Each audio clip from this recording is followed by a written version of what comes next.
لا تحزن إن الله معنا لا تحزن إن الله معنا 82 کی بات ہے، میں انڈیا گیا اکیلا، ٹرین میں تھا تو جالندھر سے رش چڑھا، لوگ کھڑے ہو گئے، تو ایک نوجوان سا تھا، وہ جوان تھا، نوجوان تو نہیں تھا، وہ کھڑا ہوا تھا، تو میں ایک سکھ کو دعوت دے رہا تھا، تو میری غور سے نہ سنتا رہا، تو مجھ سے انگریزی کہتا فرام ویئر یو آر، میں کہا فرام پاکستان، تو پھر کہنے لگا فرام ویئر ان پاکستان، میں کہا ملتان، فرام ویئر ان ملتان، میں کہا why are you asking، کیوں پوچھ رہے ہو، کہا I am from Multan a small town تلمبا، جب تلمبا گیا تو میں ہنس پڑا، تو پھر اردو میں بولا ہنسے کیوں ہو، میں کہا I am from تلمبا، کہنے لگا آپ اپنی بولی بولیے،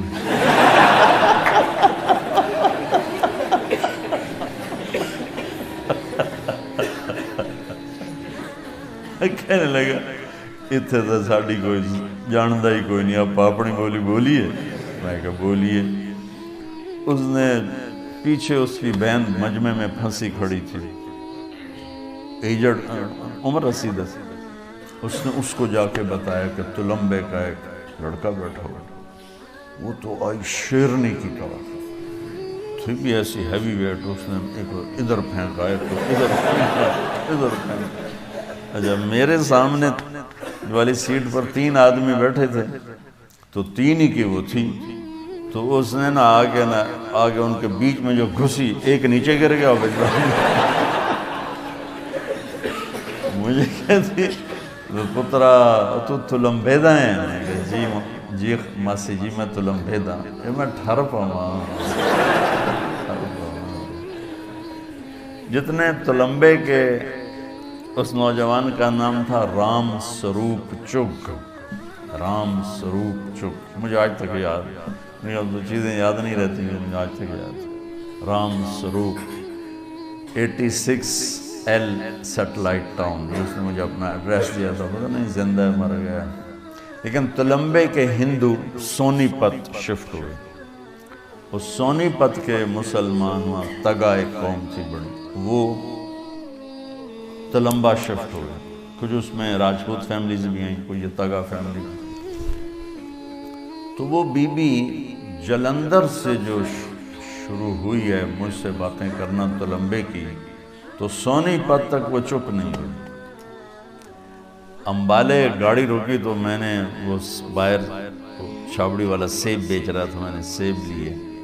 تو میں نے کاٹ کے میں نے کہا ماسی کھاسو، کہ پتر سی مسلیاں کو لوگ کھاندے نہیں، پر تو تلمبے دائیں، تیرے کو ضرور کھاس، تو وہ بڑی مالدار فیملی تھی، انہوں نے مجھے جو حویلی بتائی، وہ تلمبے کی ایک اینٹیک حویلیوں میں تھی، تو کہنے لگی میرے باپو حویلی پوری کی تھی تو دو ملک بن گیا، تو سمجھ اے چھوٹا جا ہے اس لئے رام سروپ جمعے آیا یہ حالی 6 مہینے دائی، انہوں لیتے سے نکلے ہیں، تو ہر شاہ چھڑتے آگئے۔ تلمبے میں ہندوؤں کی 2 بڑی فیملیاں تھیں، ایک پروتھی اور ایک چگ، انہوں نے پورے علاقے کے ذمہ داروں کو اپنا غلام بنایا ہوا تھا، سود پہ قرضے دے دے کرنا، ان کی زمینیں ساری انہوں نے وہ قبضے میں کی ہوئی تھیں، اور وہ ان کے غلام تھے، تو اب اس حویلی میں 20-25 خاندان رہتے ہیں، اور وہ اکیلے اس کے مالک تھے اس وقت، کہنے لگی میرے باپو ایتھے آ کے مرن تائیں جتی نہ پائی، کہ جتی پاؤنی ہے تو تلمبے دی پاؤنی نہیں تو پاؤنی نہیں، ایک تلمبے کا حقہ، ایک کھسا، یہ مشہور تھا، تو اس لیے وہ اسی جوتے کے چکر میں ننگے پاؤں ہی مر گیا باپ ہمارا،